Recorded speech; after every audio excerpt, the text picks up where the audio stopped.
Liam invited me in, and I carefully made myself at home on his couch. Can I get you something to drink, he asked.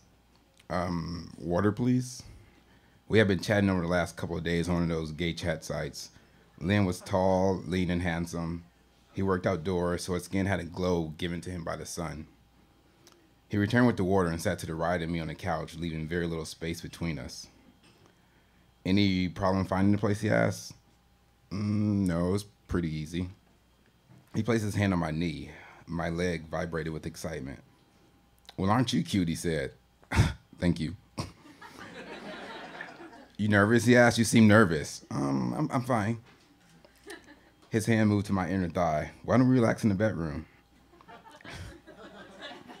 I'm a slut. I don't know. I was in my late 20s and had very little relationship experience. Liam was 15 years my senior. I would see him nearly daily over the next few months. On my free evenings, we often cooked elaborate dinners, always served with wine. It wasn't unusual to have friends over for these meals, but looking back, they were always his friends, never mine. There were weekend trips to the desert, Sunday drives, and trips to the farmer's market. Liam made me appreciate the beauty in things. One day while looking at a summer sunset, he asked, "What do you think about that?" It's nice, I said. That's all you can say, he asked? Take a moment, take it in, tell me how it makes you feel. I didn't come from a particularly expressive family, and we didn't use words like beautiful to describe a sunset at the time, but Liam did have a way of making me see and express the beauty in things, even if he had to pull it out of me. He was what this little gay boy dreamed of all his life. I thought, this just might be my husband. Though I was too caught up to see the manipulation. Of course, the charming side of him camouflaged the manipulation. It was about 6 months in when we were lying in bed one night watching television. I assumed it was a cheating boyfriend in the silly sitcom we were watching. I prompted the question, "Would you leave me if you found out I slept with someone else?" Liam asked. I immediately wondered if this was in fact a rhetorical question. But before I could formulate a thought or an answer on the subject, he continued, I wouldn't leave you if you made a mistake, a one-time occurrence. I thought for a moment and replied, I suppose I could forgive a mistake. Did one of us make a mistake? Yeah. Of course not, he said. It was just a question. I just hope we could survive something as minor as that. I can only smile and wrap myself in his arms and hope neither one of us made a mistake. Believe me when I tell you mistakes are made. I wish I could say that after 2 or 3 mistakes, I was out the door. But the next few years will be a roller coaster ride of mistakes.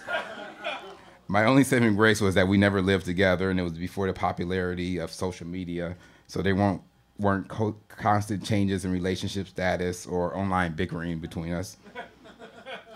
A year in, I realized Liam had a sex addiction.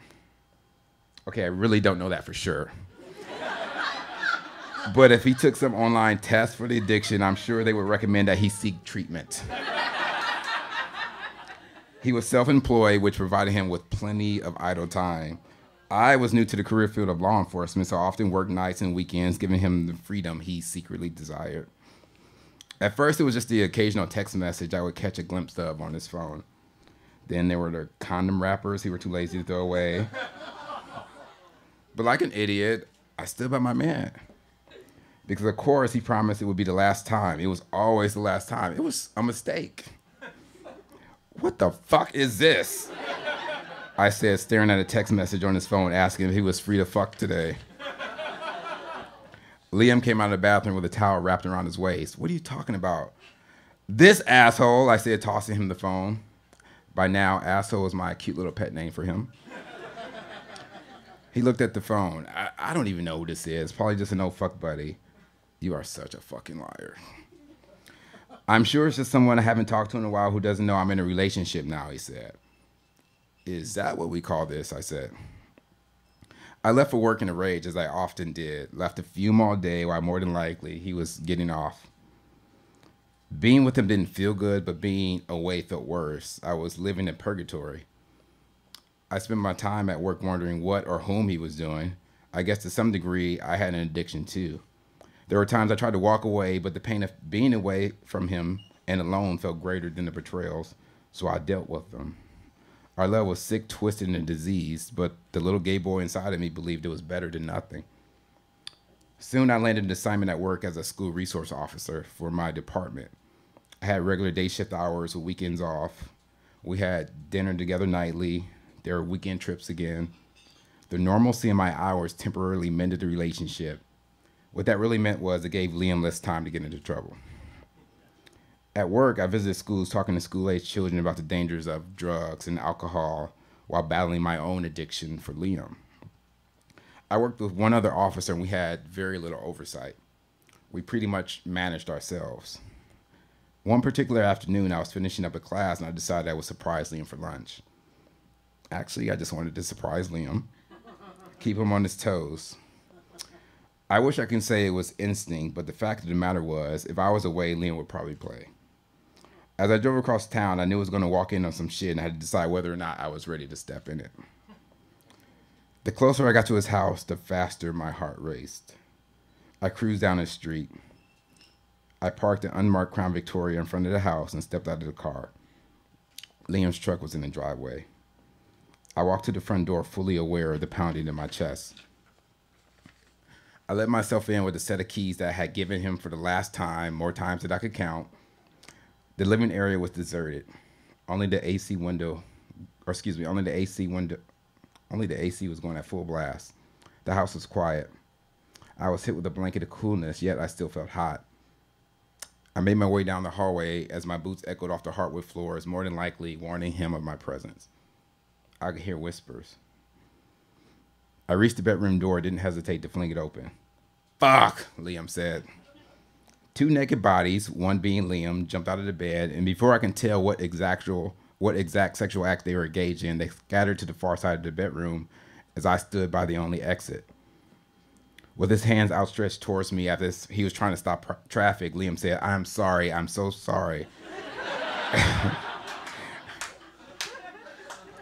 "Just shut up," I shouted. I began to pace back and forth the length of the bed while some poor man's version of myself stood next to Liam, covering his junk and visibly shaking. We're merely the same age, complexion, size, but I was a hell of a lot cuter.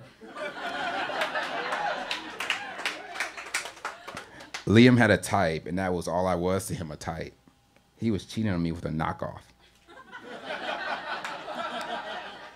But I realized at that moment I contained the power in the situation. It was a great power I needed to use responsibly, but what's the joy in that? As much pain as I felt in that moment, a tiny voice in my head said, "We might as well have some fun." I took my hand and placed it on my holster, and I began to pace faster as I began an angry rant like an out-of-control homeless man. "Hell, we should just end it right now. All of us go out in a blaze of glory, ride or die." The stranger dropped to his knees as if he was about to pray. Liam urged me to calm down and continue to throw out empty apologies. By this time, I was raising my other hand and forming an imaginary gun like a child would, and I proceeded to shoot my boyfriend and his trick. Bang, bang. I then fled the scene. Once behind the wheel of the Crown Victoria, I thought, did I really just shoot them with an imaginary gun? But that was all I could think to do. I knew I had put the fear of death into them, and frankly, the third party drawn into our drama probably didn't deserve that. He was nothing more than a scapegoat. The real problem was my inability to let Liam go. I knew more than likely they would get over their near-death experience in a day or two. But the hurt and betrayal I carried would last months and still occasionally rear its ugly head as baggage in future relationships. I vowed to never lose myself again in a relationship, and I promised to walk away before thoughts of homicide.